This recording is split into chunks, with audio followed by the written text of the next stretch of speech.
Well, good morning, Bakersfield, surrounding communities, and everybody watching online on YouTube, Twitch, or Facebook Live. This is the Early Bird Special right here on KGEO Sports Talk 101.1 FM. I'm Chris Burdick. That is Sparky. I would throw it to him, but there's a loud, bald old man right behind him who apparently does not realize that there's a radio show going. And yeah. So, Sparky, good morning, my friend. Good morning. Let them know what they're in for. Scott Cox. Apparently, I could hear him so much I could hear him in here. Yet he doesn't want to be on YouTube himself, but he'll be on our YouTube show. So thank you, Scott. We appreciate you. What do we got today, my friend? We got a busy day to kick off a busy week. But we have to welcome in our brand new sponsor, DraftKings, which you'll hear more about. But yeah. Very excited to announce that DraftKings will be a part of the show, our very first sponsor right here on the Early Bird Special. Not that other people haven't tried, but we're working on that. But we have a ton to talk about. Obviously, Game 3 will be tonight live from Madison Square Garden, if you can afford a ticket.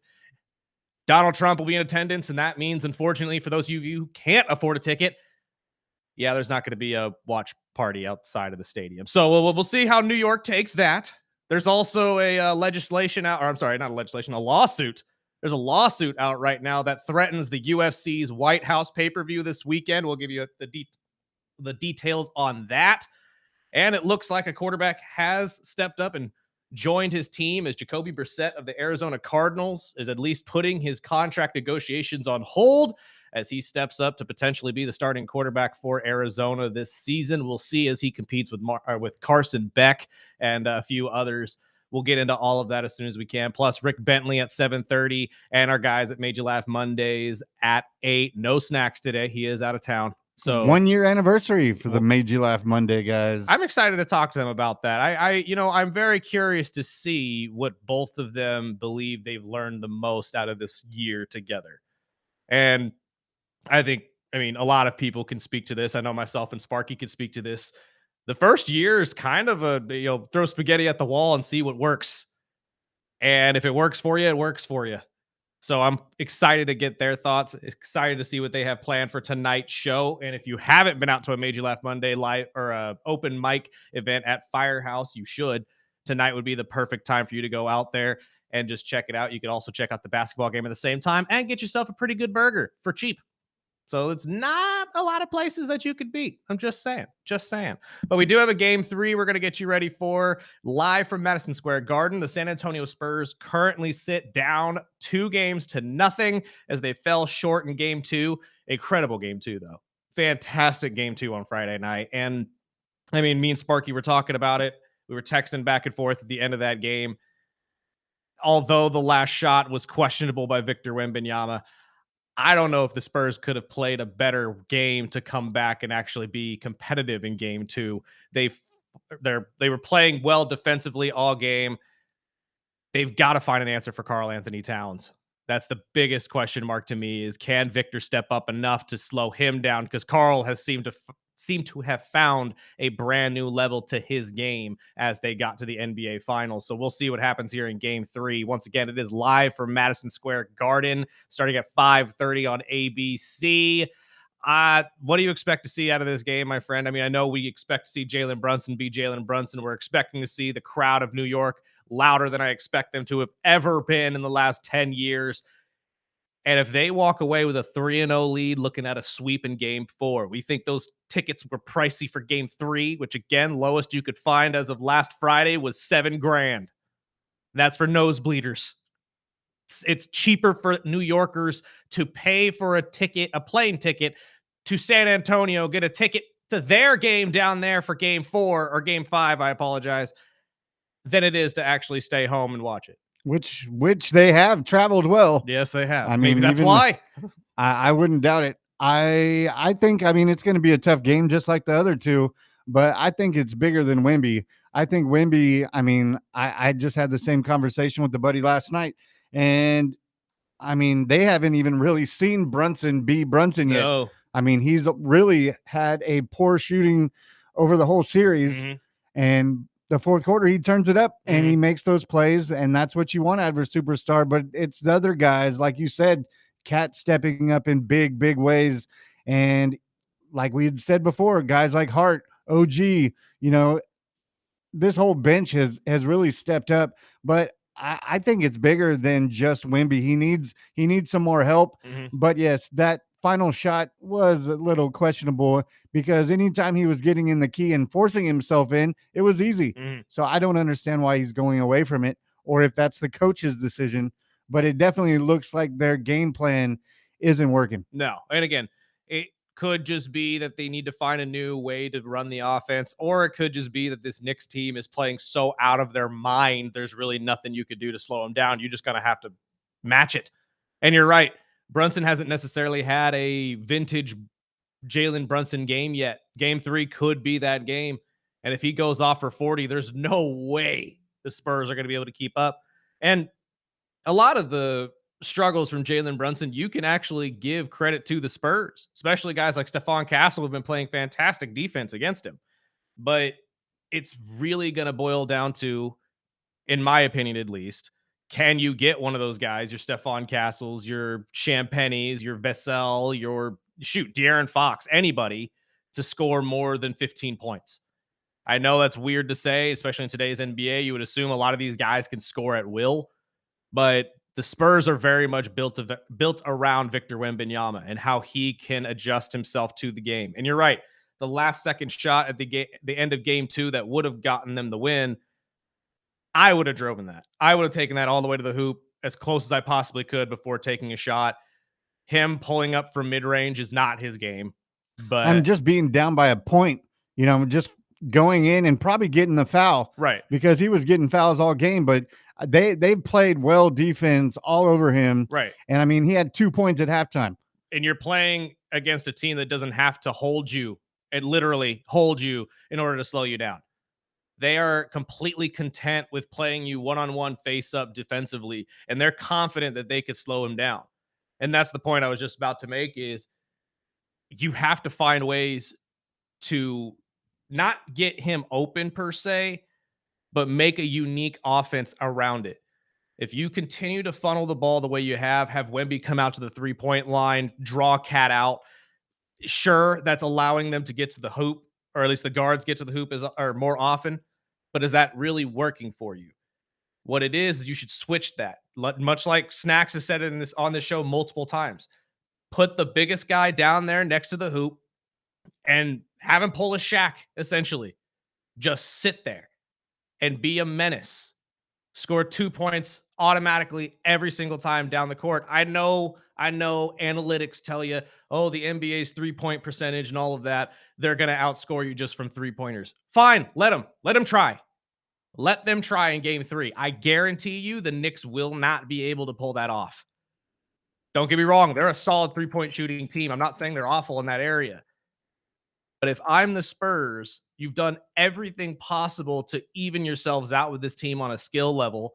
You've done everything possible to answer the same things that they're answering you with. So why not make them play your style of basketball instead? And in a pivotal game 3 like this, you have to pop them in the mouth. You have to do something. Because like I just said, you end this game down 0-3, you're getting swept. I'm just going to come out and say it. You're getting swept. Because a ruckus game 4 in Madison Square Garden to win an NBA Finals, I don't think any team is prepared for how loud that stadium could potentially be. I really don't. And it doesn't matter if it's filled with the richest people on the planet, or if it's filled with every diehard Knicks fan that's been waiting for this for 30 plus years. It's going to happen. So if I'm the Spurs, I'm finding out some way to get that offense going, get Wemby down in the block the whole game. I mean, if he stretches out every so often to shoot a 3, that's fine. We've already seen he can do that. But if he leaves that key for more than 10 seconds, there's a problem with that offensive play, in my opinion. He should be sticking to the block, the key, everywhere in that area. I don't care. Everybody else, do what Champagne's doing. Run off of screens, find an open 3-pointer, and take it. That's all the Spurs really need to focus on right now is get the offense rolling. The defense has been there if you can continue to do that. But the thing that I do have to highlight, because you did bring this up, and you've brought this up multiple times, my friend, but the motor of the Spurs. Can they continue to do this for 4 straight quarters? Because 3 of them look fantastic in certain areas. And the fourth is where, like you said, Jalen Brunson or somebody on the Knicks will have an incredible scoring quarter. They'll come back from down 12 or higher. They'll take the lead, and then it's pretty much done. There's no energy left to be able to take that lead back and hold it. Yeah, and I mean, to even really back that, I mean, we've seen the Spurs play incredible basketball, incredible defense, but I'm seeing it. Maybe it's the young, talented team, or maybe it's just the fatigue of the long playoff series. But I mean, I see Wemby. He has 2, 3 good plays, and then he takes 3 or 4 plays off, Mhm. and that's a whole different team when Wemby's on the bench. We all know that because a lot of teams, really attack them when Wemby's on the bench. Right. But it was really the Knicks bench play in that second game that was really outscoring their starting 5. Mhm. And I was like, oh no, because really it's teams when Wemby, say the Spurs are up by 10, Wemby gets sub out. Usually he's coming back in when it's a tie game or they're Naturally. down by 2. So usually it's that moment is when Wemby sits. But usually that is what we're used to. But in game 2, it was a totally different story. I don't know if it's Wemby fatigue or that defense is just running them tired, but they definitely looked tanked in the fourth quarter. Well, again, game 1 for sure, you can put it up to fatigue because they just came off of the 7-game series. Karl Anthony Towns was running all over the court and making it a rough day for Victor. And that's also why I say put Victor down at the block and just keep him there. I don't care who has to play defense on Karl. In fact, we've seen multiple teams throw guards at Karl Anthony Towns, and it works. Yeah, you make him dribble, it usually turns into turnovers. Exactly. I don't know why the Spurs are refusing to do that, but that goes with my point of keep Victor down low the entire game. I don't care. I mean, they had it too where they're playing such good defense that they could play one-on-one with Brunson. Right. But they tried to do the same thing with Cat, and it turned out into a big game out of Cat. Right. You can't do that with him unless it's Wemby. And I think that's further being proven every single game you continue to do this. But that's why I worry because, again, like you just said, and like I'm calling for, consistency calls for a long motor. You have to be able to play all 4 quarters the same way. And if the Spurs can't do that, if they can't play 3 quarters straight, or I'm sorry, if they can't play 3 quarters straight and not play the fourth quarter, they're going to lose regardless. Doesn't matter how good you played in the first 3 because this team of the Knicks is too talented. They're too offensively powerhoused. Like you just said, Shamet could come off the bench and score 15. So how good does that really make the 15 that you just got from Stephon Castle, your starter? And that's why I'm saying you got to get somebody to step up and score more than 15, 20 points tonight. So you think it's a must-win tonight? Oh, yeah, 110%. If you go down 0-3, you're getting swept. I'm sorry. You're not leaving the Garden. I wouldn't doubt it. But I mean, these finals, it's gonna be one game at a time. But I think it's definitely they need to at least win tonight. Even if they lose game 4, they got to win a game. I know they came out over the weekend and said they're not disgruntled by the 0-2 start. They're not worried about it. Oh, you should be worried about it. You should be deathly worried about it. Because again, mistakes were made at the end of game 2. You should have won game 2. But it doesn't matter now. Now you're going to a place that's going to be absolutely rocking. Every play that you're going to have is going to be deafening cheers from the city of New York. Or boos if they're looking up at Donald. Who knows? But it is absolutely 110% a must-win game. You cannot go down 0-3 because I'm telling you, at least in my head, if you go down 0-3, we've seen it now for 2 straight series, you're not leaving the Garden. You're not. They're going to put you up in the rafters as the trophy. And then next season and all this offseason, all we're going to be talking about is, can Victor get it done by himself? Right. And I called for this last week, and I'm going to call for it again, although he had a very solid game too. If De'Aaron Fox isn't going to be that guy to step up and be the number 2, you've got to move him to the bench and let Dylan Harper be the guy. I love that guy. I do too. And he has shown multiple times that he is that spark plug for them off the bench. And maybe that's why they keep him there, because they know the team is vastly different when Wemby's not on the court. And when you have Dylan Harper out there, at least you're, trotting along and making it work a little bit, even though you really should be focusing on, I don't know, the sixth man of the year in Johnson, but that's just me. You have to call upon it if you're Mitch Johnson. If you're the head coach, you're looking at your number one veteran, your number one guy at the point guard position. You're saying, if you do not have a major game tonight, we're going to be in trouble. Victor has done whatever the heck Victor's going to do. Victor's going to drop 20 and 10. At this point, it's about as consistent as Kareem Abdul-Jabbar. You need the guard to step up. Champagne's making all these shots, doing what he can. Stephon Castle is dead tired because he's having to chase around Jalen Brunson all game. So if I am the head coach of the Spurs, I'm looking at De'Aaron Fox and saying, you are the guy that really needs to have the game today. If he has anywhere close to the game he used to have with Sacramento, you could be looking at a pretty solid win here for the Spurs. But the problem is that we haven't seen that version of De'Aaron Fox, I'm going to say in years. Because I don't think I've seen it since he's got traded to San Antonio. And again, maybe that was just a change of pace for him. Maybe they looked at him and said, we don't need you to be that guy. So he took a step back and hasn't really, taken the reins to be that guy.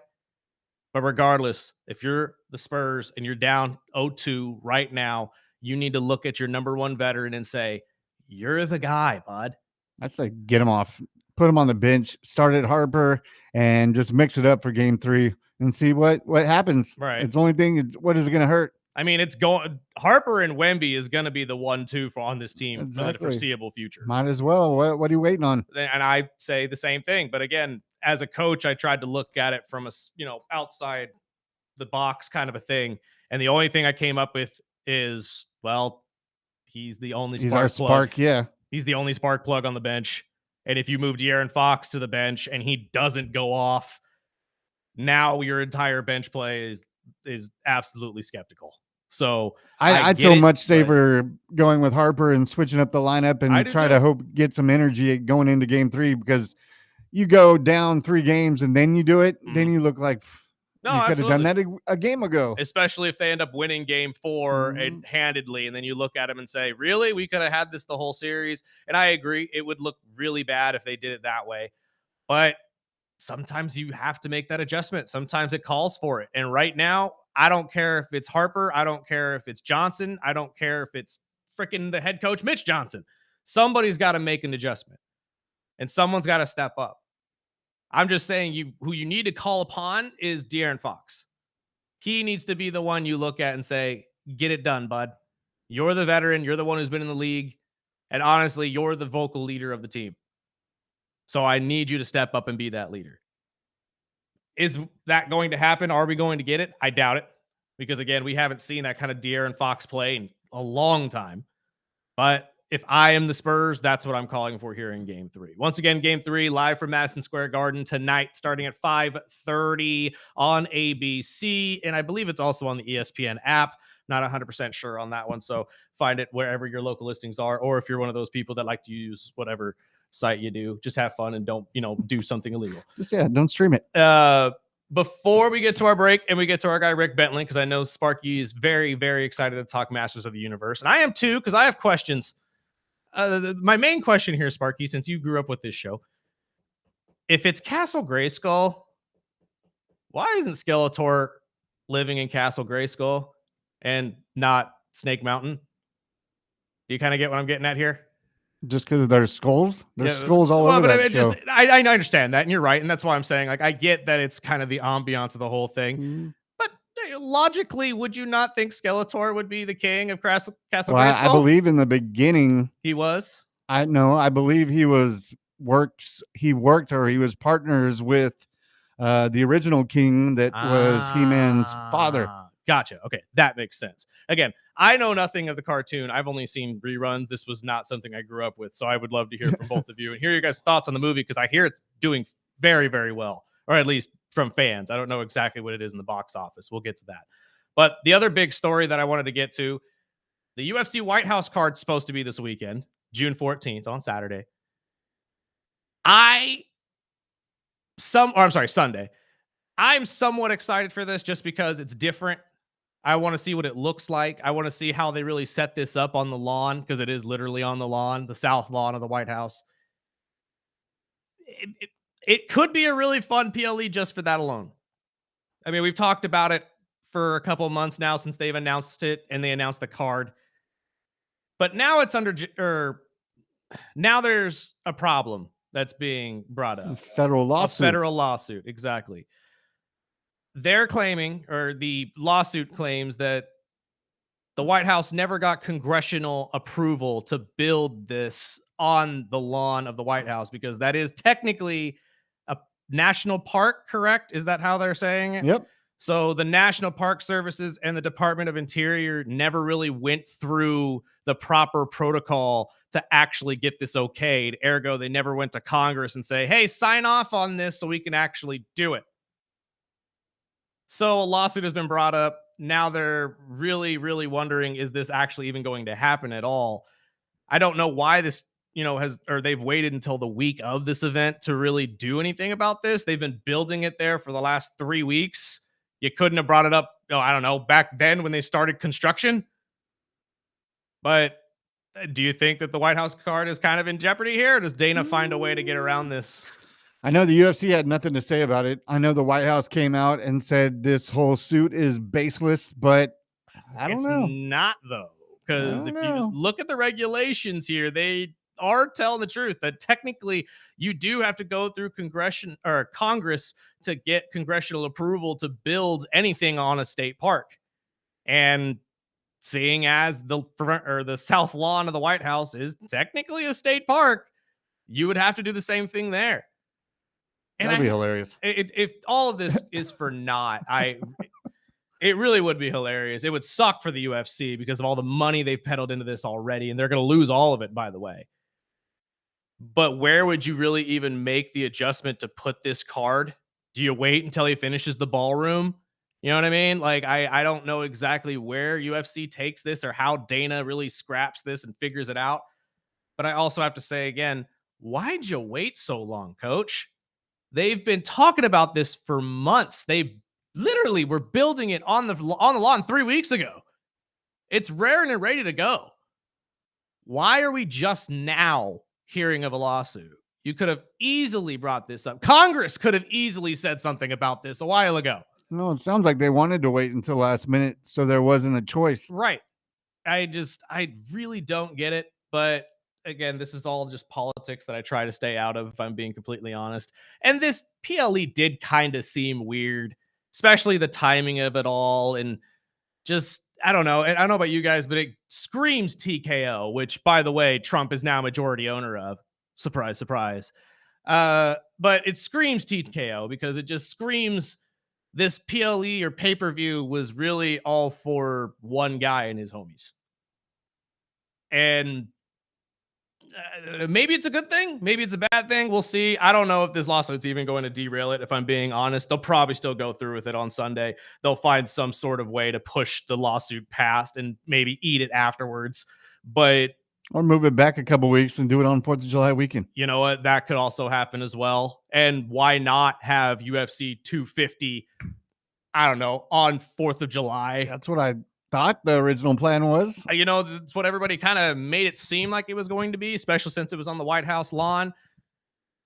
I don't know. Again, I have to keep echoing the same thought, though, is why wait this long? But maybe you're right, Spark. Maybe it was just so they knew, hey, if we wait till week of, they have to stop it. They have no choice because they can't reschedule it or move it or anything like that. They'd have to stop it outright. I could see Trump. Just hold my beer. Watch me do my business. If it was up to him, this wouldn't be a thing. He would just take that lawsuit, rip it up, and say, leave me alone. But You're like me in my jury duty. no kidding. I never saw it. I don't know what you're talking about. It never got delivered to me. I've never seen a jury duty know who slip I in my am. life. You know who I am. Oh, You're man. not canceling anything. This is my lawn. What? No, I saw this. I saw it last night, and I said, I had to read it because I didn't think it was true. No, I didn't either. But when I saw lawsuit aims to halt UFC White House spectacle, as it said on ESPN yesterday, I said, really? Now? We're going to wait until right now to do it. You couldn't do this a month ago. You couldn't do this when they announced the card. You couldn't have done this when they announced they were going to do it in the first place, right? Or at least tell everybody, hey, they can't do it unless Congress passes off on this. Well, I they do it early, then that gives them time to do it. Yeah, exactly. But again, the UFC is brilliant when it comes to making all these things happen and just scheduling in general. So maybe you're right. Maybe they just look at this lawsuit and either laugh at it and still do it this weekend, or they package it up. They say, you know what, we're going to move it back 2 or 3 weeks and we'll do it on 4th of July weekend instead.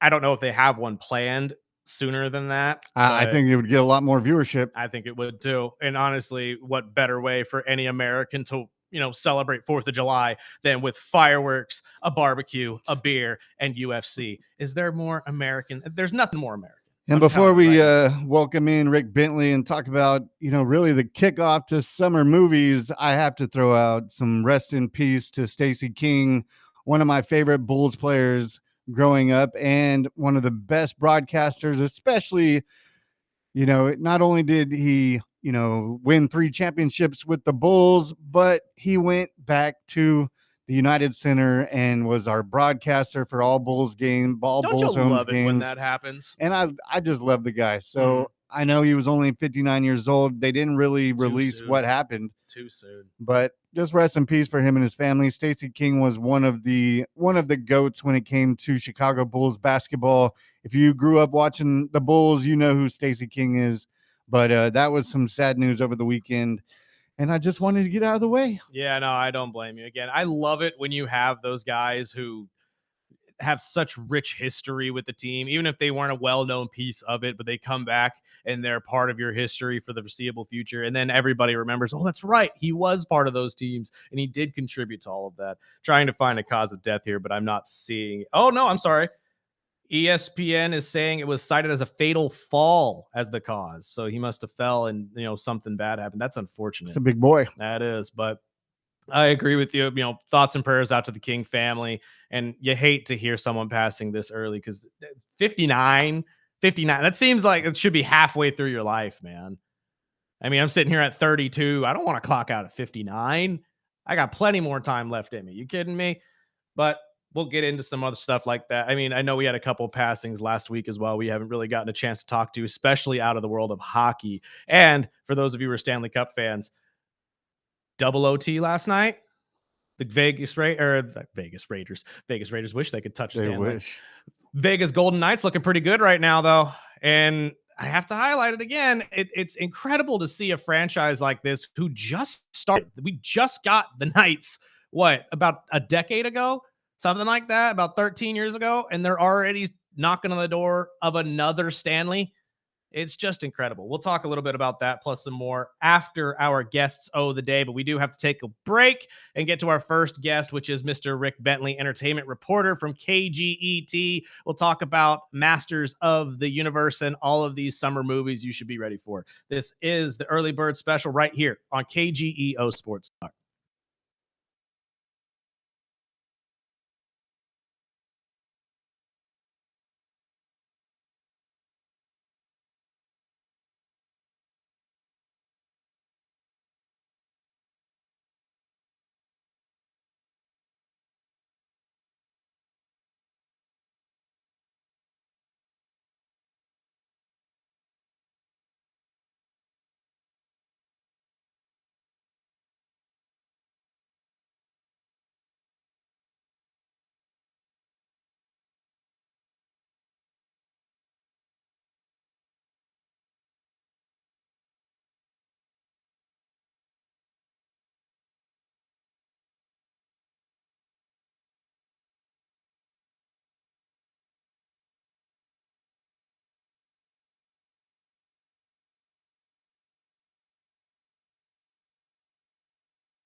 Welcome back.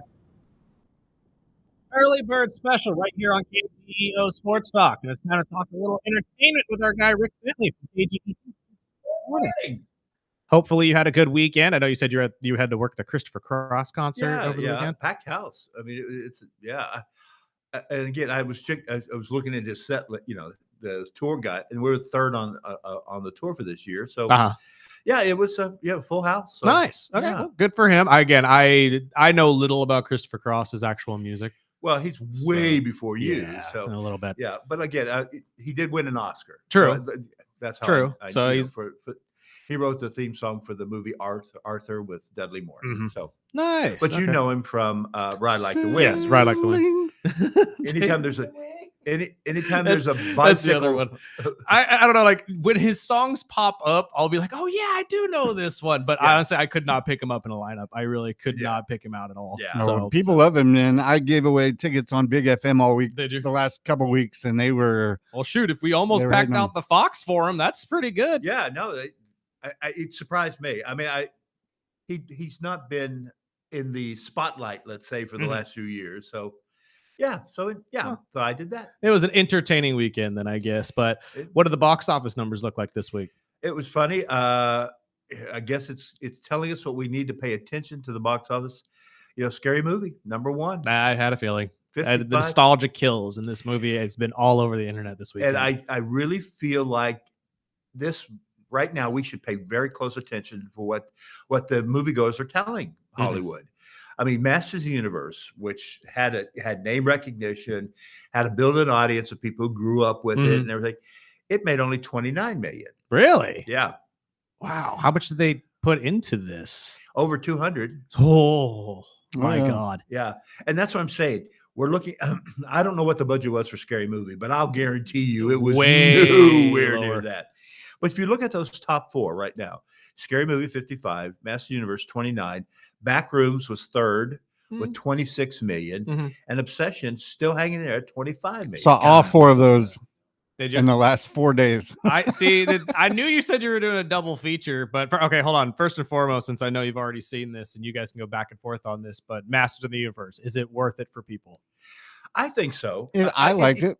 I think it's one of those entertaining summer movies. Okay. You'll watch it, you'll think, oh, it was fun, especially if you grew up with it. Yeah, There are lots of Easter eggs, lots and lots of Easter Dolph eggs. Lundgren. Oh wow, is he Well, really? I wasn't even going to say that. Well, but- he's been talking about it all over the media. okay. But I mean, okay, because I will say I really wanted more of Battle Cat, but Really? we didn't get to see him very much during the movie. But I thought it was good. and I they mean, did set up a second one, right, with the post-credit scene, I hear, or Yeah. something of that nature. Because I saw the post-credit scene, because again, internet and everybody leaking all this Yeah. stuff all over the place.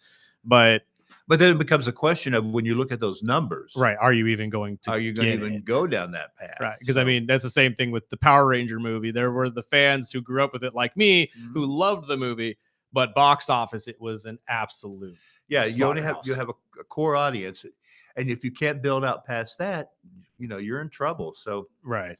yeah, but again, Oh, looking that's a at bummer. three of the top four were low budget, movies. Studios are going to make a lot more money off of those. Yeah. So yeah, Well, and again, A24 has just done an amazing job making these films, though, and just I don't know what it is, but just the filming of them seems different to me. well, it feels like old school filmmaking to me. Yes. Those days back, I think in the 70s, where we had a lot of people, like Spielberg coming along, and people who were taking chances with movies, and they were giving these young people a chance to show their art. Mhm. Is it perfect? No. But I like that sometimes. I like that we can see the raw edges a little bit. And I think that creativity is what we're seeing through. There's Mhm. somebody very smart at A24 who has a vision of we don't have to have a movie that's going to have Happy Meal toys Mhm. and all this merch and everything. We're just going to have a movie that people Yeah. are going to go see. I feel like that's something that they may understand that some of the other studios have forgotten is at the core of it, movies are meant to be art. They're meant to be artwork. And although, yes, they are a form of entertainment at the same time, sometimes getting the art out there and showing it to people can be just as lucrative and just as successful as making the same entertainment slop that you make, Yeah, every other year. and especially if that art is entertaining at the Right. same time. I mean, and I think that's what we're seeing. I said with Backrooms, it was intriguing but frustrating, Mhm. but it's still that's what art should be. Mhm. You want to embrace it. You might not quite understand it, but Mhm. I'm okay with that. I'm okay kind of being boggled a little bit. So just to kind of get the question out there, when it comes to Masters of the Universe, do you think Jared Leto being in it at all kind of made people steer away? Because he's not a very liked person. I love Well, the guy. Uh, I love the guy, and I you. thought he did great. I don't from think you what would I've even seen. know what he. I You thought, couldn't even tell it was him. Right. Here's the two things about that. One, why would you pay Jared Leto for somebody you can't? A, you can't see him. Yeah. And B, they've modified his voice, Uh-huh. so it could have been me in that role. Right, Right. absolutely. Right. And that's why I was like, when we first talked about it and he came out, I remember everybody making jokes about it because it's Jared Leto. And usually everything that he's been in lately has just bombed. Yeah. So I was Well, worried people were, boycotting the movie just because he's in I it. don't think that had anything to do with it. No. But Okay, I will good. say this: as far as my review was concerned, I felt like he just chewed up the scenery. Mhm. I mean, he went from, instead of being menacing, to melodramatic. Mhm. I mean, everything he did was just this sort of almost twirling the mustache kind of snided whiplash kind of thing. So, but again, it just makes no sense. It's always like in movies where you have animated movies and you're hiring, Paul Newman to be the Mhm. voice. I guess people can pick up a little bit on that voice, but is it worth $50 million? I wonder that sometimes because you see a lot of these animated movies do that now where they'll go for more or for bigger actors and have to Right. pay them a ton, where there's a whole ton of very talented voice actors that Very can do talented, yeah. so much better for less. And again, I don't mean you should pay them less, but like you're right, when it comes to budgeting of these movies, you Yeah. would assume they would go that route more often. Yeah, it makes no sense. I think it all comes down to publicity, Mhm. promotion. If let's say with Toy Story, Steve Smith had been the voice of Woody, Mhm. whoever Steve Smith is, okay, you can't get him on the Tonight Show Mhm. and anybody care. Tom Hanks, yes, he's going to go on the Tonight. He's going to go on Today. He's going to go on all. So promotional wise, that's where they pay off. That's fair. And getting the face out there and connecting it to the movie would always get people to show up regardless. So maybe that's why. But I don't know. I'm an anime fan, so I'll watch all these shows. And granted, most of the voice actors are all recycled in a lot of these Right. because there's a handful that really are just incredibly talented. Right. But that's when I look at it and I say, see, this person, like a Johnny Young Bosch, in my opinion, for people who don't know, that's the Black Power Ranger from back in the day. Right. He is a massive voice actor in anime. Right. And you could throw him into any of these roles, any of these movies, and he would probably kill it. And you wouldn't have to pay him $50 million. Like Yeah, but I think it's all promotion. I think you can put the name recognition out there. Fair. So yeah. But with everything being said, what's the next summer movie that people need to look out for? Well, Supergirl's. This weekend we're going to have the new Spielberg movie coming out. Right. I forgot this was coming. Yeah, I was looking it up. It's the first sci-fi fantasy film for Spielberg since he did Ready Player One. Interesting. Okay. And so it's nice to see him go back to the genre.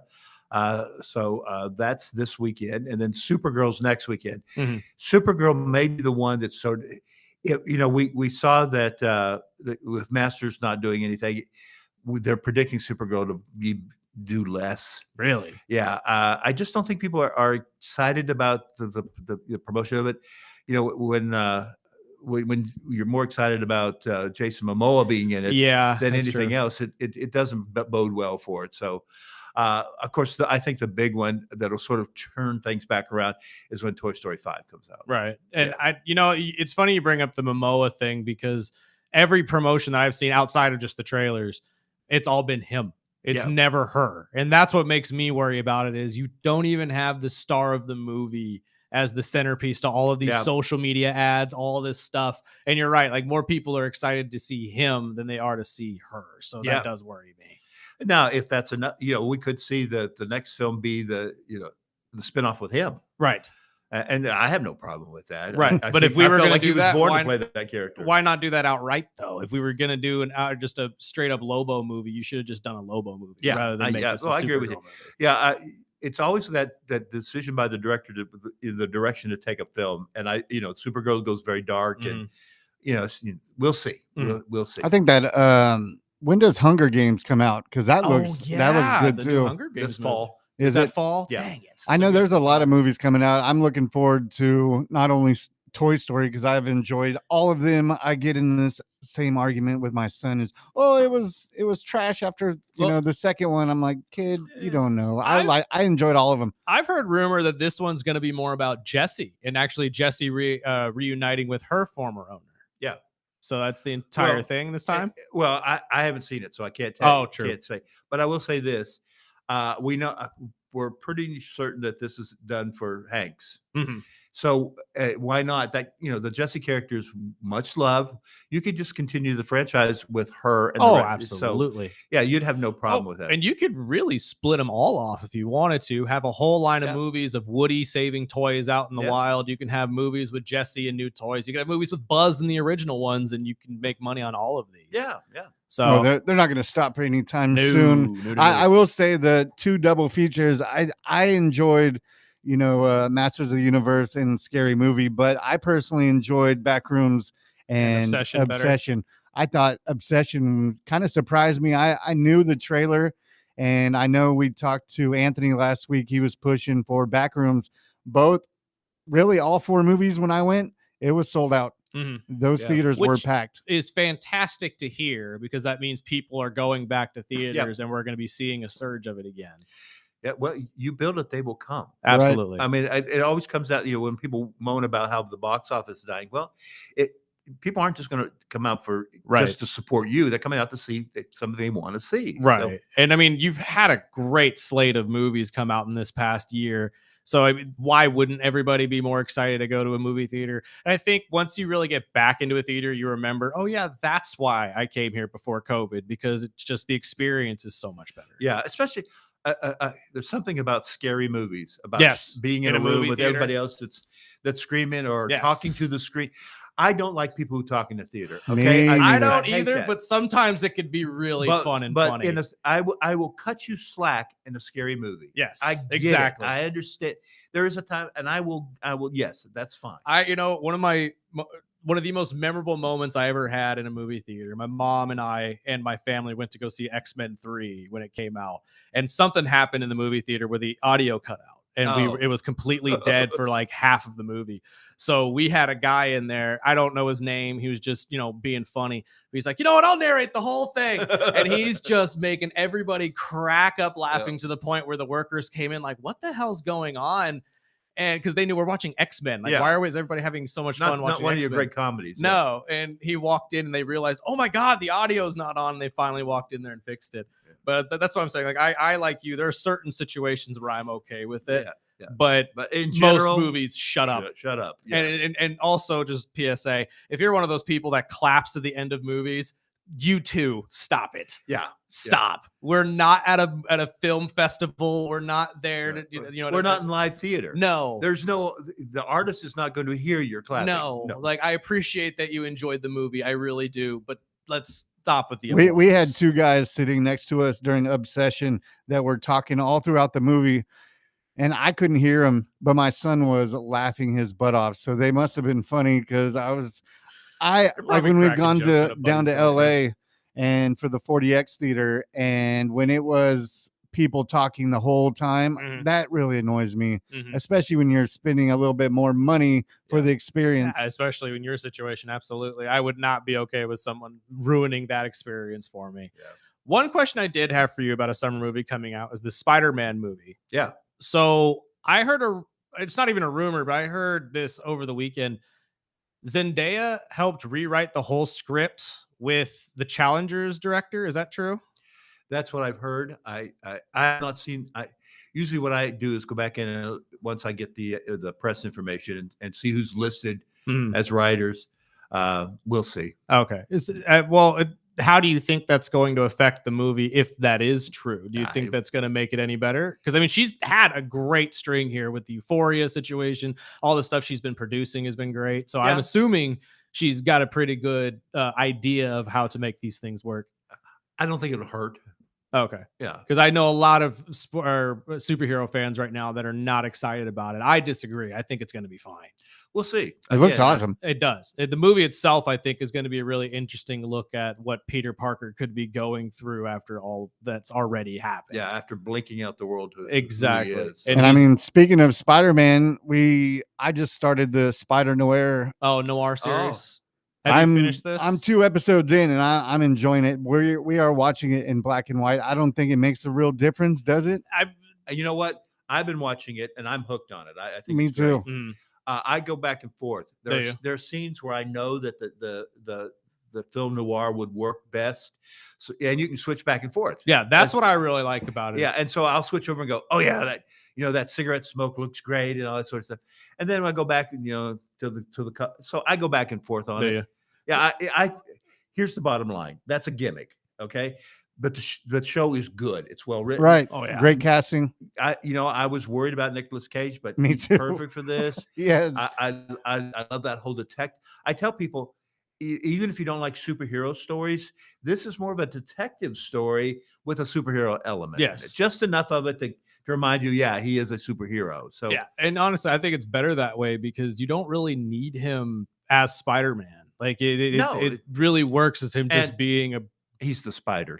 I'm sorry, the spider. You're right, Oh. but it is a really better known nice. as a spider. We don't want to give him the real. Oh my goodness gracious!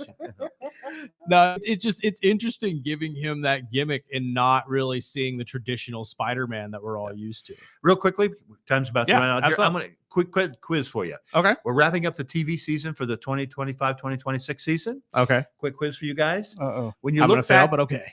at what do you think was the top TV series for 2025-2026? Oh, God. This includes network, And basic streaming. cable, premium, and streaming. Probably The Pit.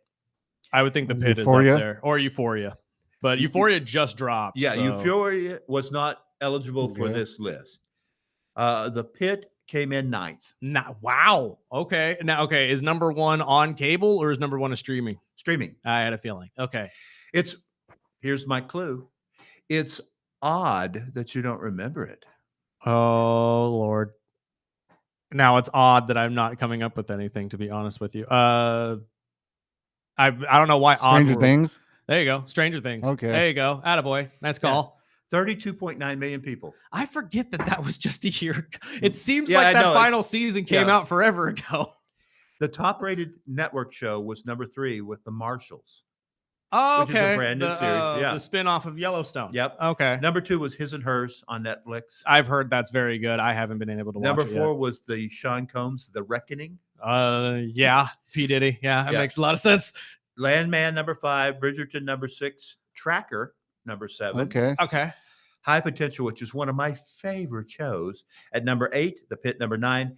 And Monsters, the Ed Gein story on Netflix Oh, was yeah. 10. Oh, That that's was incredible. right. Fallout came in just at a number 11. You know, Fallout, I have not really gotten into that one. I've tried. I am not a huge fan of the video game, though, if I'm Yeah. being honest. Not that it's not good. I just never got into it. Yeah.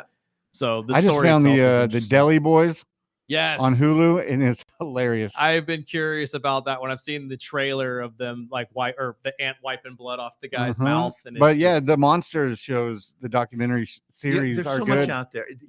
People say there's nothing to watch, but you just go find something. There's too much to watch. That's Yeah, exactly it's my exactly. point. I was just I about to say can't that. keep up with it all, and I try my best for But- everybody. and that's the problem these days is that we have too many options And sometimes. last thing, a salute to Anthony Head, who passed away from Buffy. Oh, that's right. Giles, He yeah. passed away over the weekend. Buffy was one of my favorite shows of all time. So I want to say, Did they say what he passed away of? no. I just know he was 72. And Well, again, that's still not long enough in my opinion. no, But well, it is- I'm very into Yeah. that. No, that's way too young. Very true. Yeah. Well, Mr. Bentley, thank you so much for your time, Yeah, sir. We always. will talk to you next week Yep. as we get prepared for all of these incredible movies to hit during I'll summer. be here. We got to take a break. We got our friends over at Major Laugh Mondays joining us right afterwards. It's their 1-year anniversary. So we'll talk to them and see all the things that they've learned in this 1 year, just running their own open mic and, well, having to entertain you all. So we'll talk about that. This is the Early Bird Special right here on KGEO Sports Talk.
Welcome back.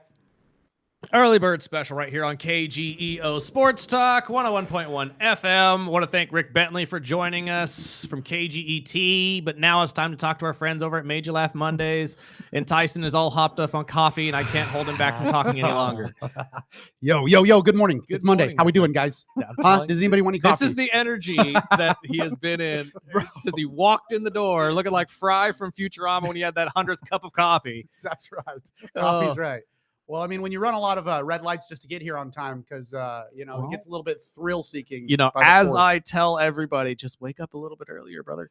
It sounds so much easier. It sounds so much easier. It's so than easier. I know, but bro. it would save you from having to, run red lights, man. But happy 1 year anniversary. Oh, yeah, thank you. Yeah, thank you 1 guys. year. That is awesome, dude. Yeah, I can't believe it's been a year. I haven't done anything for a year in my life. You know what I mean? Yeah, including this. This is the only child that I've created that where, I think it's going to last forever. Yeah, thanks, we Trevor. really put in all the work in this one. Normally we just kind of whatever, but like a year of us being focused on something, man. Mm-hmm. Can't believe it. So before we get into where everybody can join you guys for your 1 year anniversary, what's the one thing that you guys can both say that you kind of learned from this year? Wow, dude, that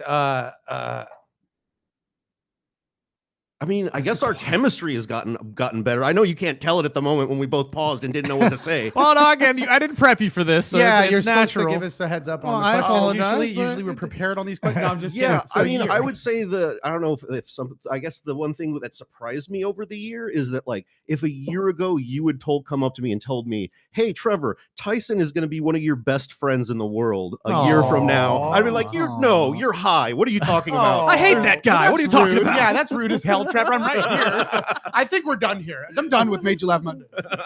No, but seriously, I've the way that me and this guy have grown together and working the show together, and now the way our creative ideas come together, it's really awesome to see. Because at first it was like, all right, we're two very different personalities. How is this gonna work? And it's kind of become this fun little odd couple thing with the two of us, where we make it work. And it's We know. we know. We know all too well. Tyson, what about you, my friend? What you dude, a year. So when we started, right, it kind of just happened organically. It was something that, I wasn't even supposed to be the host of this mic. I was just trying to find a venue and find some equipment to get it set up for some, but it just worked out this way. And now a year into it, it's like, we've had so many new comedians that started at Made You Laugh Mondays. We've had so many comedians that have started within this year, and there's so many people in there with the excitement for it that these guys come early with me and they help set up, and then they stick around late and help break down. And then there's reaching out to me off season, in between Monday to Monday, about putting in flyers and stuff. And I almost cussed right here because it's really flipping cool to see guys with the same amount of urgency and excitement. And, we're not alone. The scene, and it's growing, and people are it's thriving more. And it's like, it's cool. And the guys that have been around a long time have shown a lot of appreciation for the mic, which I really like. It wasn't really ever made to be like, hey guys, like this. But the guys that have been around a long time, the guys that own comedy clubs, I'll just say it, Dan Betts, when they give you, your flowers for doing this, with no expectations of having it, you just wanted a mic, that extra 5 minutes a week.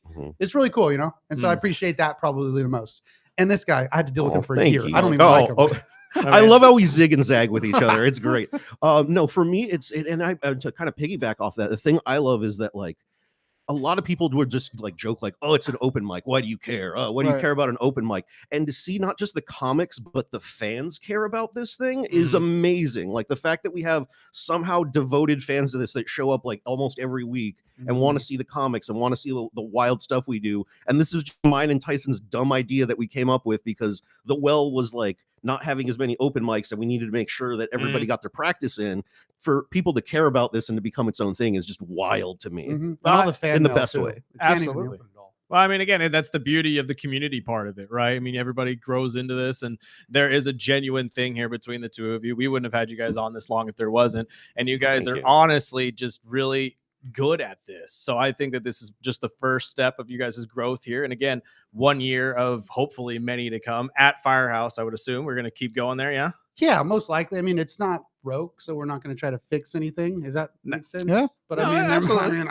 I would have plenty of opportunity for a different night. Yes. Too. So it's like, we don't know what the future holds, but we know that Mondays is going to be at Firehouse on Made You Laugh Mondays. And it's cool to see just the growth over the year. I mean, you go back to the first original post when you guys were just getting it started. Mhm. And I've seen the growth. I mean, just not amount like the amount of comedians. Oh yeah. I mean, it looks like you guys are all having fun, and it's just awesome to see you guys grow at that location. Not only just that location, but having the open mics every Monday. It's got to be difficult.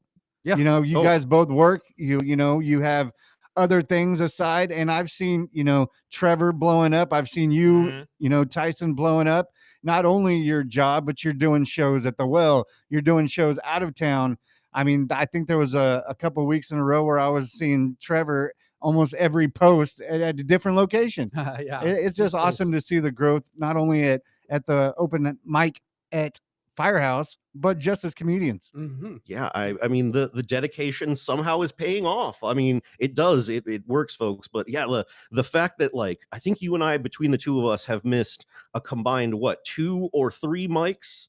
Speak for yourself, Trevor. I don't miss mics. Well, Yeah, I'm dude, saying yeah. 2 or 3 What a because it's terrible literally partner. 1.5 half. That's how it is. Tyson missed a half a mic because he had to go to urgent care that morning. I was still there that night. I showed up. I just That's didn't host. dedication. I didn't host. Trevor. I That's what did- dedication looks Well, like. and then I did bring the drugs that they gave me from the. yeah, he did do that. I He did do that. drink, but it was okay. The prescription was for me, and it was within time. But Absolutely. And I'm sure that double dose of penicillin really did the trick. So It actually, amplified it by a little bit, but it's okay. Just gives you Hey, another you're round. not operating heavy machinery. We're fine. I have no problems on that. Nope, that never area. happened.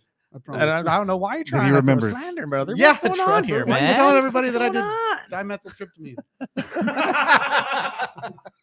what I'm trying to do Oh, now. I'm man. giving you a taste of what actually goes on at the show. This Right. is the actual kind of banter that happens at Made You Laugh Mondays. Oh, which again, if they want to go tonight for the 1 year anniversary, where and when? 6:30 is the sign up. 7:30 is the show at Rosedale Firehouse. We'll be there at 6 o'clock, though, setting up. So if you just kind of want to hang out and see a bunch of comics milling about and setting up a show and Maybe talk make- to us. Maybe make fun of a couple Knicks fans as they try to watch Game 3 Oh at the same time. yeah, that's right. We're Huh? competing with. We've competed with pretty much every You've been competing major with sport. dude, Monday from Night World Series- Football, dog. Yeah, I Monday mean- Night Football, right? Because obviously Super Bowl's not going to be on Sunday, but finals, Stanley Cup, and World Series have all been on a Monday. And we hang out up there and watch the game. We stick around. There was an 18-inning game one night on a Monday night Mhm. that we stuck around for, and it was cool because it was a Dodger game, of course, and to see everybody that stuck around for a Dodger game at midnight on a school night was epic. But yeah. So we've got the finals to compete with. Yeah, and we do usually start on time, except for that one time during what was it, Christmas, when we didn't realize the Niners were on Monday Night Football for the last Monday Night Football game of the season, Yeah. and we didn't know Firehouse is kind of sort of a Niners bar. Oh, Nice. really? Really? Yeah, And they is. had They had a DJ there, so we had to delay things a little bit that night. Well, again, But as that long was- as you're it not was- competing with the Niners, I guess it's not that big. Of a Yeah, deal. exactly. But it was still a blast of a night. That was still an awesome night, That was despite it. That was a good time, man. And it always is something's different. I We was don't know what gonna say. curveball we're gonna get tonight, dude. What Ephus pitch, but yeah, it's gonna be wild. We'll see something. So nothing special planned for the 1 year, or we got something different here? So we're gonna do some different. We're doing a different format, right? We've been doing Okay. it for a full year now.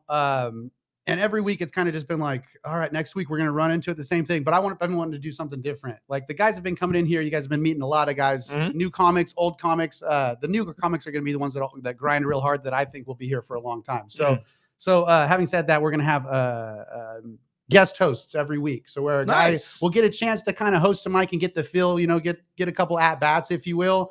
And we're just gonna have a couple different things that you got to check out. I think tonight, Trevor. What do you think? Yeah, we've been talking about this. I love it. You'll still get the same kind of ridiculous banter between me and Tyson that you're hearing right now to start off the show. But then we'll get a great guest host every week. Again, a lot of them are going to be pulled from the comics that you guys have been hearing already come on this show. Might not be a great guest host. There's gonna be a guest host, but that's the fun in it, dude. Because they're gonna go out there and it might be something that they're not ready to.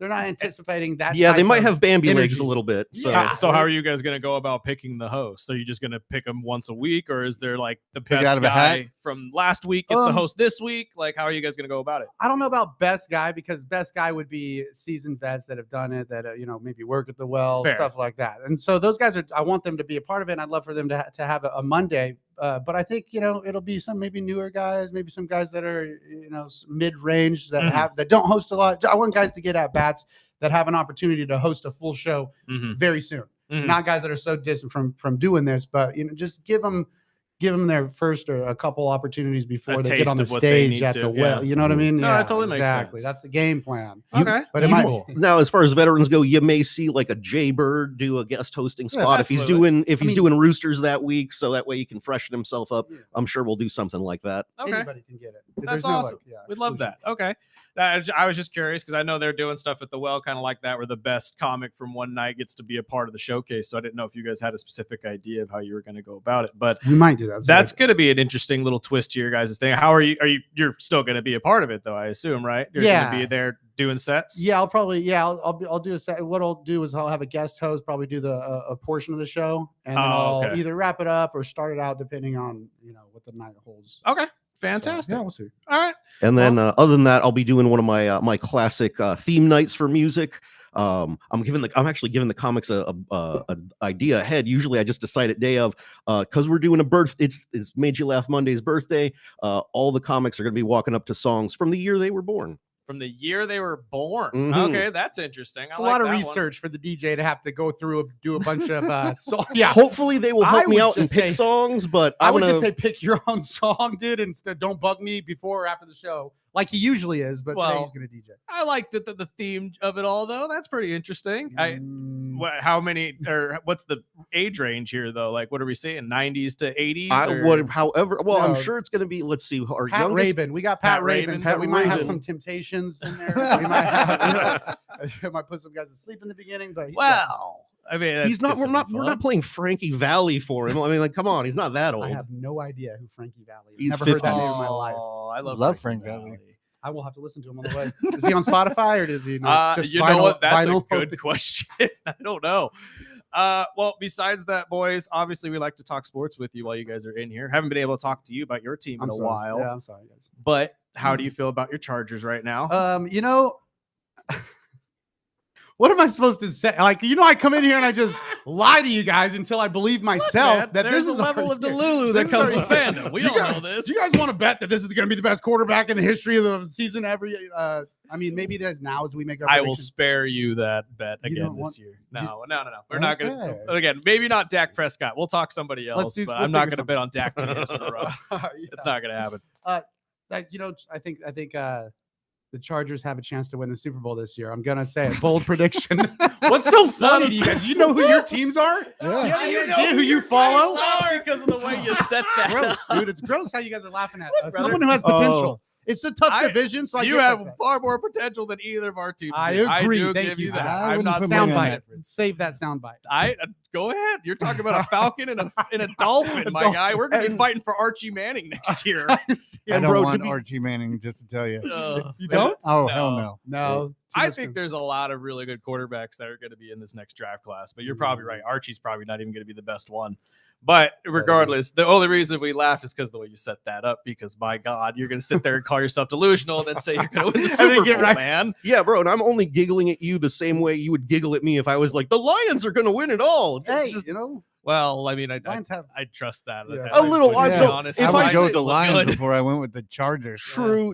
But still, I don't think my team's lucky if they make the conference finals. They're or the NFC Championship. They're lucky. I mean, at this point, the Packers can't even figure their stuff out. So I wouldn't necessarily be surprised if it's another great year for you. And Caleb Williams is going to have the Madden curse. So Chicago is about to piss off all their fans by moving to Indiana. So yeah. Because we haven't gotten to that yet. What are your thoughts on that being a Detroit fan? I mean, it just gives me more ammo against Dan now because Detroit's the scarier town. Yeah, our team isn't trying to leave town. Our team moved downtown to be with the fans instead of just make them all angry. Well, again, to be fair, it's much like the Kansas City thing, though. This isn't going to be like stupid far away from Chicago. It's only like a 20-minute drive. But still, do you really want to take the L into Gary? Ugh. Way to make it terrible for all your fans and kill your attendance. Oh yeah, great. That's a great idea. No, I've said the same thing. I think the move is ridiculous. It's absurd. Why lawmakers couldn't just get this done and get it passed, I don't understand. I want to see the Pope come out against this the way he came out against AI. I want to see Honestly, that happen. Being a Chicagoan, I'm surprised he hasn't. It's the only thing that can unite Chicago. Why has he not spoken out about this already? All right, children across the world that are hungry, hold. We need to We talk must. about. We have to take a stand against corporate greed and bring the Bears back to Chicago It's and such a get rid hot of button AI. topic for the Pope to deal with, I believe. You know, first American Pope, and that's all he's focused yeah, he's on. talking is about the American Chicago football. Bears. Yeah, dude. Oh my God. But I mean, again, I agree with you. I think it's ridiculous. I've said that since the get-go. But if they're not going to help them pay for this stadium, why stay? That's why the Chargers left. Yeah, you know, it's same true. exact reason. And then San Diego wasn't going to build you one, which again I think is criminal. Yeah. Especially now that you have to share one with the Rams. I know. Let's be honest, that's the Rams stadium. Serious. See, I mean, what that's I kinda would how like feel, to but- see is I'd like to see the crazier thing and see them go north into Wisconsin and just anger That the would Green be Bay fans incredible. and just like plant that flag in Wisconsin. Like, yeah, this is our territory now. or further I'd love north to see and that. go to Canada, right? Have a Canadian Oh, team. yeah, Hey, we you could. know, They want to go international. international. That's Yes, true. sir. Like, That'll be what my was it? The first one. Montreal Bears. That sounds like a fun night at a bar. You know, Yeah, in just Montreal. If Dan Betts is listening to this right now, he is melting down Oh, somewhere. man. He is in tears. He's and gonna just be- like, while painting his fingernails. What did he just say about I my Bears? can't believe this idea. You guys are wild, dude. And then obviously, like we said, Chicago having to deal with the Madden curse. Do you guys believe the Madden curse is Oh, real? Because I I do. mean, I do. And I this thing do. has been a thing for what, Mhm. almost 20 years yeah. now. Oh, yeah. No joke. I mean, I worry for Caleb. I'm not gonna lie. Yeah. My mother believes in the Heisman curse. I believe in the Madden curse. Like Your that's mom believes in the Heisman. Oh, she curse. is 100% is like, do not take whoever wins the Heisman in the Nope. draft. Don't do it. Don't ever do it. And I'm like, and my response is, well, the math is kind of there with just first round draft picks overall, but the Madden curse, I'm 100% behind. Yeah, the Heisman, that there is a little bit of legitimacy to that too. But there's been Heismans come in that have Sure. looked fantastic. Exactly. But the Madden curse is almost every single Through year. and through, man. Mhm. It's almost Ev- scary. It really is. It's a prediction of the glitch of the Matrix telling us what's happening next, basically. It's that accurate. Well, see, this is why, in my opinion, they should go the route of NCAA football. Throw a coach in there. Let's have a coach be the cover of Madden and And then see you if get that to the- changes I the mean, curse. yeah, it's named after a coach in the first place. Why not? Why wouldn't we? And Let's maybe Go that's back why. to Madden. Yeah, why, Let's maybe put that's Madden why back the on it. curse is the Boom. thing. Remind the kids who they are. They don't know nothing these days about no Madden. What if this is John Madden coming back to curse every athlete Oh, that's taken the wow. cover Yeah. from him? Maybe that's what all this is. Good, It's scary movie. He's still absolutely he's the still ghost of John Madden. he's still bitter about what they did to him in '97. That's what it is. Oh Lord, I was can on see in it. '96 and they took me How off in dare '97. you put a Boom. Buccaneer on the cover of my video game? Oh my God, I didn't even think about that. And then I don't know how close do you guys want or follow college ball, because we're about to get into a story here as soon as we let you guys go about this Brendan Sorsby situation. Have we heard about this? I have curious. not. Okay, because I want to get your guys' thoughts First on this take. because it just came down from ESPN. This kid is a transfer from Cincinnati to Texas Tech, but he had to go to rehab this offseason for gambling. He has an egregious gambling problem. I'm talking like 400 bets in a span of a month and a half kind of thing. Mm. So he's been through his rehab, which was 30 days. How much money did we say last week that he had bet? It's Oh, it was a lot. It's a stupid amount of money for a college kid. And then he tries to come back to the NCAA and say, I want my last year of eligibility. The NCAA admittedly says, hell no, we can't trust you to not bid on a football game. Why would we let you play? There's an injunction that just came down that now the kid's going to be able to play because Really? he went to the courts, and the courthouses are now putting an injunction between him and the NCAA that's going to allow him to be eligible. I think it's ridiculous. But Yes, I mean, if you really, and it's weird that the courts is doing it, and it's not like the NCAA itself, because this just like normally I would say this reeks of just like, oh, we just want the money. right. Absolutely. Because you have to, at some point, you have to stand by what you say of like, oh no, we're getting gambling out of college, but we're making it Right. legitimate, and we're getting past the scam. Even though they're trying to pass a rule that'll allow these athletes to bet on pro games, but it is what it is. Exactly. But yeah, the fact that the courts are doing it, I mean, yeah, I guess that's technically like a weird employment thing at that point. So I guess as the university, you just have to watch him like a hawk. Like that's all you can do, and wait until I don't even think the university cares. worse. I really That's don't. wild. Because again, this is the first year he's going to be playing with Texas Tech. The Yeah, only they reason they just- got him to transfer there is because he's talented. Yeah, they probably want the what, like the 14 points and 10 boards he's going to bring them every night. Well, no, football. This is a Oh, this is a quarterback. football player. Okay, This is a yeah, quarterback. Then yeah. Oh, yeah, they need someone to run the offense. Right. Right. Now, don't get me wrong. He went to Indiana University and bet on a ton of Indiana basketball games, apparently. Mhm. But yeah, no, this is a football player. This is a quarterback. Okay. He's suspended for 2 games. It's Yippee. so dumb, dude. I mean, Like, then yeah, I mean the question is then if you're the NCAA, how much do you really care about it? Do you just Right. go, oh, the court said, and you just But see, wash your hands of it, or do you make Texas Tech assign like some sort of supervisor or some sort of chaperone to watch? he him? has to. They have some sort of tracker on his phone Uh-huh. to make sure he's not going on these betting You apps. have dude. to. You Like, have to. And again, it's not the betting apps problem that this kid's got a problem. And No, it's not. And we're brought to you by DraftKings. Yes, it is. And That is our Hey, new they- sponsor that is on the our new Early Bird sponsor on Special. Early They Bird. put actually. it is not their Come fault. on It is now, not. Sparky. Come on, let's be reasonable. They make sure they put the anti-betting They do hotline their at the job. bottom every Yeah. time. They're Yeah. And I was, responsible. as I darn it. was signing up for DraftKings, they make you take a picture with Yes, your they ID. do. So There's maybe no- he has a cousin that could sign him up. Yeah, and there's do no way it. around bets that. for Yeah, it. no, come on. That's the flimsiest That's what I argument don't ever. understand. I get, yeah. That's why I don't understand how these pro athletes get caught gambling. I'm like, you don't have a family Yeah. member that can do it Or a for you. translator of some sort. And on that note, Rozier retired officially over the Finally. weekend. Well, because that's what I was just about to get into is there are bylaws within some of these professional sports that say even the family members are not allowed to gamble Because they have either. inside information. Exactly.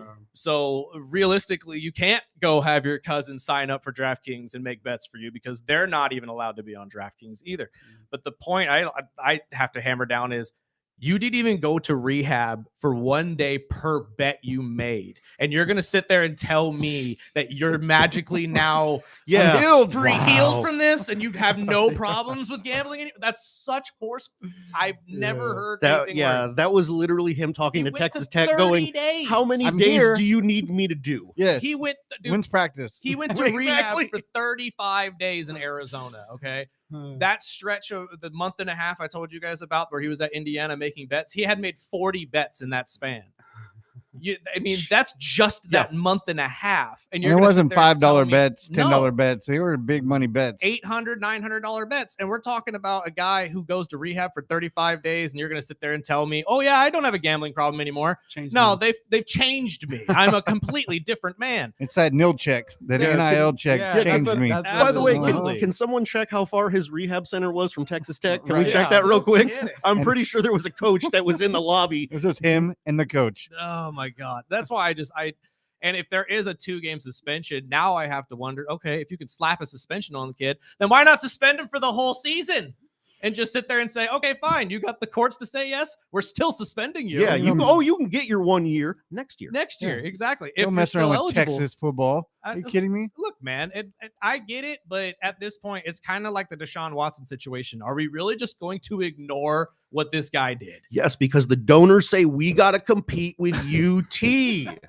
And you know what? At this point, Brandon Sorsby is the only quarterback that'll actually get that to work for the Red Raiders. So I don't know. I just find this to be a little difficult or a little ridiculous, but that's just my personal opinion. I'm not crazy about the gambling aspect of college football anyway. So, but we are running out of time, boys. So one more time, 1 year anniversary for Made You Laugh Mondays tonight. Where and when? Firehouse Rosedale Station. Signups are at 6:30 if you want to perform. Show will start at 7, and don't forget the burger and fries special. Absolutely. And go give Tyson and Trevor a big old hug and give them presents because it is their 1 year birthday, technically. So go out, check out Made You Laugh Mondays, boys. We appreciate you coming in as always. Whose turn is it next week? Is it going to be yours since we had Trevor? But Yeah, it's oh no, it is going to be my turn again. well, next week. technically, but that's why I'm asking. Don't bring 'cause- this up right now. Uh, Okay. Listen. I thought it Still was trying to- Trevor's week. And you know what's funny is Jeremiah Nation was supposed to be in here. Amazing comic out of Visalia, like a killer, right? Mhm. And I called I called him and I was like, dude, where you at? And he's like, I couldn't make it. So he messed up. And so that's why I wasn't. I get it. We can cut this part out. Sorry. We'll edit it in post. Gentlemen, thank you so much. We appreciate you as always. And we'll wait for one of you guys to text us whose turn it is next week. And we'll talk to you I'm guys pretty on sure it's Monday. my. This It's was your all turn my again, plan please. to be on the radio 3 weeks in a row. All right, we're going to take a break. We'll get into this Sorsby situation plus a couple other stories before we get out of here and get ready for game 3 of the NBA Finals. This is the Early Bird Special right here on KGEO Sports Talk.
Welcome back. Early Bird Special right here on KGEO Sports Talk 101.1 FM.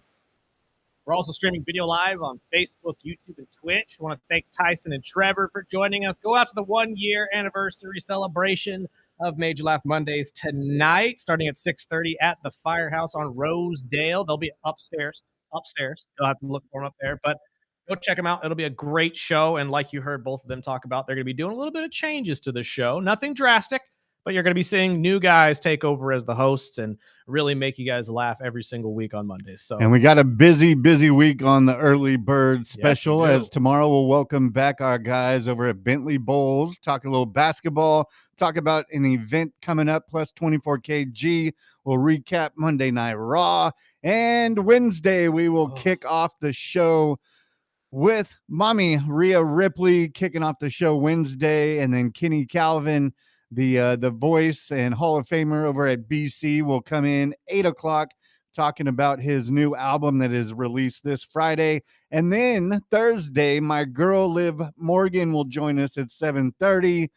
And then we'll have the usuals for the rest of the week. But it's a busy week. Busy week. And then next week, obviously, we have Royce Keys and Joe Hendry joining us as well. So wrestling fans, we have plenty of content for you. And I cannot wait to talk to each and every one of these guests, not just the wrestlers. I'm excited to talk to Kenny Calvin as well, talk about how he came up with all of these songs for the new album. And of course, a Flail Friday is upon us. So we'll talk to Mr. Flail on Friday. But let's get to these stories that we haven't been able to talk about, or really the one that we have been able to talk about a little bit. But I still cannot believe this injunction came down. So if you weren't listening to us in the last segment with our guys, Trevor and Tyson, the Brennan Sorsby situation has a new update. We've kept you kind of updated on this entire thing. The Texas Tech star quarterback has been fighting for his eligibility after going to rehab for gambling problems. And again, they're talking about it as if it's a disorder. It's not, but it is what it is. At this point, the kid's gotten an injunction. He will be playing next season for the Red Raiders. As his legal team has said, it's going to harm him in terms of his pay and just harm his reputation and harm how he is going to be perceived to his next job, which is the NFL, which is why the injunction came down and they're allowing the kid to play. I don't agree with it per se. I really don't. I think if you have a gambling issue, that there is more that needs to be done to be proven that you will not be, gambling anymore.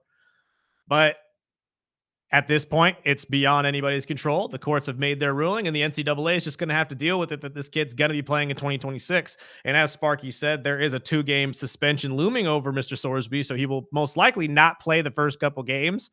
But this will be a talking point for the Red Raiders all season long, is how this kid was able to fight for his eligibility. And if he's anywhere close to a Heisman level, it's going to be a talking point for the draft next season. Can the pros really trust this kid not to be doing stuff like that and not, threatening the integrity of the game?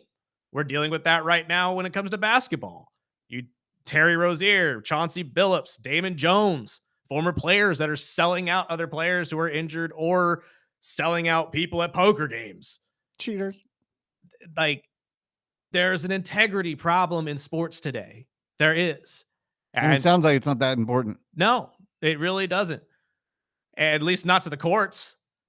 Because again, I mean, you go into the courts, he shows the certificate of completion, and that's really all he needed to do. Yeah. And personally, I think this should have been nipped in the bud way before it even got to a court. Absolutely. We should never have really had this come down, but Sorsby still, in my opinion, has to show some sort of responsibility for what he's done. And he could come out and say that he feels remorseful for it. But until I have seen proof that you're a healed man, it's hard to really trust that you're not going to jeopardize the integrity of the games you're playing. And at first, it was reported that he didn't bet on any of the games that he played in. So I said, okay, fine. If you're not betting on your own games, who cares? Who cares? You're not ruining the integrity of the game. You're just taking a bet, just like any other American would. But then it came out that he was betting on multiple games that he was a part of. Now, was he starting in those games and actually had a hand in them? No. but he still was on the team that he was betting on. That's a no-no. Big no-no. You cannot allow that. And the NCAA, far be it for the NCAA to actually stand on what they, tell everybody in media. But this is one of those situations where they're actually standing on it and they're actually backing their own decision. They strongly disagree that this is the right move. They believe that this undermines the integrity of the sport. And they're probably going to fight this. But the NCAA having the credibility that they do, as you heard Trevor just say a couple minutes ago, most of their decisions are based on one thing and one thing only, and that's making money for themselves. So, like you just said, Sparky, do you think they actually care? Because with Brandon Sorsby playing, you're going to make more money. Right. So I'm wondering if the NFL coaches say he comes out and balls this year. If they just overlook this. We've heard from coaches when there was a report saying that he just might skip his last year of college and jump into a supplement draft. And a lot of coaches came out during training camp was saying they wouldn't touch him just because there is too many unanswered questions. So say he's got through the courts, he's able to play week 3, and he goes out and balls. I mean, is there still going to be that question with NFL teams that just disregard the whole betting type thing? And he just, it's in his past. Hopefully they find a middle ground and we can get all behind this. But I'm leaning more towards him, going into betting again and getting his butt reamed and being banned from football. And hopefully he has learned. But I'm kind of with you. 30 days of a class doesn't really clean up, over 40 bets. And it's not just $5-10, up over bets that you're doing just for fun. These are bets that you're betting on teams that you play with, practice with, board with, it's just crazy. And I agree. Another thing I wanted to bring up while we were talking football is a week has gone by and another NFL player was arrested. Oof. And this one these stories get weirder and weirder. This one was a linebacker for the Denver Broncos. Of course, it is mentioned what was a domestic abuse or a domestic argument with him and his girlfriend.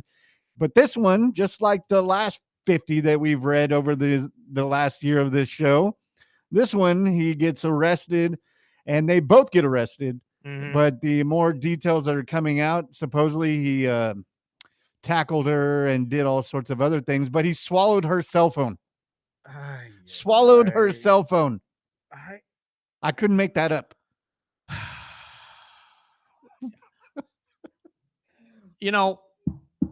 I know that football players specifically have had a stereotype of being some wild and crazy guys, especially at the linebacker position. But I've never heard of a man trying to swallow his girl's phone. And for what purpose? What are you trying to do? Hide a text message? What are you doing? Are you hiding a voicemail that shouldn't have been there? She came out saying that it was an important phone because her mother, who had recently passed, had some recordings on her phone. And instead of breaking her phone, he just swallowed it. Yeah, because that's going to help. Imagine that pass. Actually, you know what? We're not going to go there. We're not going to go there. I immediately thought, man, that's going to hurt. Dude, there's no way it's going to actually dissolve. No way in hell. I can't. No. And again, Jonathan Cooper is the man we're talking about here, linebacker for the Denver Broncos. And like you said, these stories just keep getting weirder and weirder, stranger and stranger. I mean, the Falcons defensive end, James Pierce, was one thing, chasing down his ex-girlfriend and ramming her with his car and then running away from the cops. I could chalk up a lot of these to just really bad breakups. Puka Nacua with the biting of the girl and just the partying and the unhinged nature. Really bad breakup that he was dealing with last offseason when he got cheated on by his girlfriend. We all knew about that one. That was very public. But these are just getting weirder and weirder and weirder, and I don't understand why. Like, it's not like, and again, never, ever should we hear about any of these guys go through domestic violence situations ever. But swallowing of cell phones, stalking your biting women. What is going on? what is happening right now? Is this what everybody's talking about when they bring up the mental health crisis we're going through in America these days? Is this really where we're at? Like, I hear horror story again, peeling back the curtain a little bit here. We're not talking about athletes anymore. We're talking about people here locally. I've heard horror stories of dates that friends of mine have gone on, both women and men. Horror stories where if I looked at him and said, if that ever happened to me, I'd bolt from that situation so quickly. And people are just like, oh yeah, that's normal. That's just normal day-to-day life now. Swallowing people's phones. And again, for what purpose? What are you trying to, are you trying to hide something? Are you trying to make sure that she can't get on that phone ever again? What's happening? Why? You know she can go back and get a new phone, right? Absolutely. And there's something called the cloud, right? That you can get all the text messages. I just don't understand. I really don't. But again, these are why we have Wild Thing Wednesday. It really is, because these stories are getting wilder and wilder. And yes, we're bringing back that segment if we can ever get around to it. Well, if it can land on a Wednesday, it's happening every damn day now. I know. And that's the crazy part. And that's why we looked at each other and really just said, maybe we should just make it a Wild Thing story segment in general. And I mean, speaking of wild, did you see this video that Brandon Ayuk released over the weekend? Oh God, what video did he release now? Is he speaking again? No, but he did release a video, pretty much just these cryptic messages on his Instagram. Here we go. Taking shots at the 49ers and while wearing a Commander's hat, just because you know how that helped with Debo. But he mentions if you're scared, just say that. And trust me, dude, when you watch the video, just go look up the video, because of course you're going to think CTE immediately, but it just reminds me of Antonio Brown when all his stuff started. But I couldn't make sense of 90% of what he was saying, but I knew he was taking shots at the 49ers. And of course the Niners were asked about this cryptic video on Friday, and they just said, it's safe to say that he will not be returning to the 49ers this season. But I just think that I wouldn't doubt if he doesn't play again. I wouldn't either. But again, that's what I kind of look at this entire situation, because you're right when you say putting on the Commander's hat doesn't exactly help you in this situation. They're not sprinting to trade for you anymore. If we were talking about you last year or 2 years ago, yes, absolutely. They should have honestly traded you they should have traded for him rather than trading for Debo in the first place, if I'm being completely honest. But I can't speak to CTE or his personality or anything of that nature. But what I can speak to is, once again, like I talked about with Josh Jacobs, the court of public opinion. And the court of public opinion right now is that you're a dummy. You're an idiot. You post videos of yourself speeding, going 100 miles an hour right outside of Levi Stadium.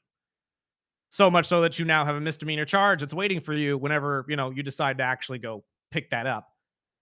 But adding on to the situation, you've already just sat there and said this relationship is over. It's already well established you will not be playing for the Niners again. And really, the problem isn't that they're scared of getting rid of you. The problem is teams don't want you anymore. You haven't played since October of 2023. It's like Deshaun Watson. I'm sorry.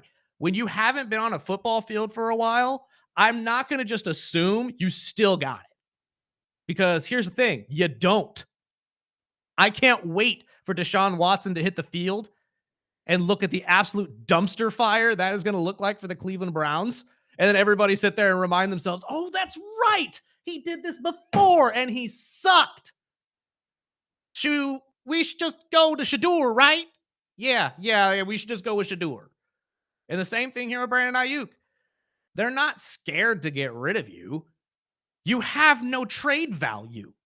That team that you're wearing on your head doesn't want you. Why? Because you're showing yourself as a cancer. And that's where I think you're right when it comes to comparing this to Antonio Brown, regardless if this is a CTE thing or not. What you're doing is making yourself look toxic as hell, and that's going to lose you a job. I wish half these players would start realizing that. I really do. But at the same time, I also have to wonder how much of this is true from the athlete's perspective as well. How much of these organizations like the Niners really, having bad business practice with some of these guys. but no one's going to take your side as an athlete. No one's going to believe your story if you come out as a POS. So if I'm Brandon Ayuk, stay off of social media, fix your image, and maybe someone gives you a job again. But at this point, Spark, I think you hit it right on the head. This boy will probably never see an NFL field again, only because your stupidity continues to tell everybody why they shouldn't pay you. And when your former homeboy is sitting there looking for a job right now, too, I wouldn't be taking shots at teams that are trying to, figure out where to send you. I really wouldn't. But again, that's just me. I wish athletes, especially at the wide receiver position, would learn that. That granted, yes, there are times where you should stand up for yourself. I am a big proponent of that. But this ain't that time. This is not that time, homeboy. It's really not. And to call out your former team, because that's what they are, it's his former team, to sit there and say, are you guys just scared to get rid of me? No. Honestly, they'd probably give you to the Commanders right now if the Commanders actually wanted you. But they don't. So that's kind of where we're at right now when it comes to Brandon Ayuk. We'll be taking a break here in a moment. We'll get into some other stuff on the other side, including I saw this story for those of you who are trying to keep track of how much these Knicks tickets are going for game 3. $1 million. Now, here's the thing. It's for Celebrity Road tickets. There was a auction that was put out there for the Knicks that was picked up by a law firm and what looks like a equity firm for $1 million for 2 tickets on Celebrity Row for game 3 tonight. That is absolutely absurd. But again, we're talking about New York, and they're going to do everything possible to keep on raising those prices because at this point, all you're doing is paying for the rent. That's it. And you're paying your rent to go watch the Knicks play in this game too, which is absolutely absurd. Let's take a break, my friend, and we'll get into that story and some others before we get out of here. This is the Early Bird Special right here on KGEO Sports Talk.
Welcome back. Monday Night Raw live from Paris. France, tonight. An hour or so, isn't it? It's supposed to be like at 11. I don't know I about don't that. know. Again, these overseas time I love zones it. are so weird. I I love it too, with but, Raw, yeah, especially when the NBA finals are on. right. You don't have to That worry about helps. watching either. But I don't know. I'm excited to watch this build up that they've been doing for King and Queen of the Ring. Has been Yes. fantastic. These fatal four-ways are awesome. Do we know which one we're seeing tonight? Tonight Liv is Morgan? yep, Is it Liv's? Great. We get We to get talk to her the, then in a couple days. We get to talk to her about that. the men's with Seth Rollins, Ricky Saints, Tala, and Javon, and then the one you were talking about, Becky, Liv, Alexa, and Chelsea. All four could very well. I'd be happy with all the four, one. yeah, all four of those women could easily win that crown, and I'd be happy with it. But this is going to be a very exciting time because, like Sparky said last segment, we'll be talking to Liv Morgan in a couple days, as well as Rhea Ripley on Wednesday. So we'll get the skivvy on that and how she feels going into the women or the Queen of the Ring tournament. We expect her to be in the final, let's be honest. Real quick before we get out of here, as I told you guys before the break, there was an auction for 2 Celebrity Road tickets. Ended up with $1 million split between the Gibson Dunn and Crutcher, I believe, LLP. It's a law firm, as well as a private equity firm in Veritas Capital. Real question here, Sparky. Who gets the tickets? Who gets to go? You said one person from each from each company, or does somebody get to take their wife? And these are the tickets you would traditionally see Timothy Chalamet or Tracy Morgan. Now, I'm not saying you're going to see these people on television or really even know who they are. But if I'm paying $1 million for tickets to Game 3 in Celebrity Row, shoot, I better be going. It better be Danhausen. Absolutely. Oh, you know what? That's a good point. When does Danhausen get his tickets? They're running out of time. And you don't want to mess with that type of a curse. He'll be cursing you right back, I promise. We got to get out of here for the day. Join us tomorrow. As Sparky said, Bentley Bulls will be joining us, as well as our guy 24KG, talk about today's Raw. But until then, Sparky, let's get out of here.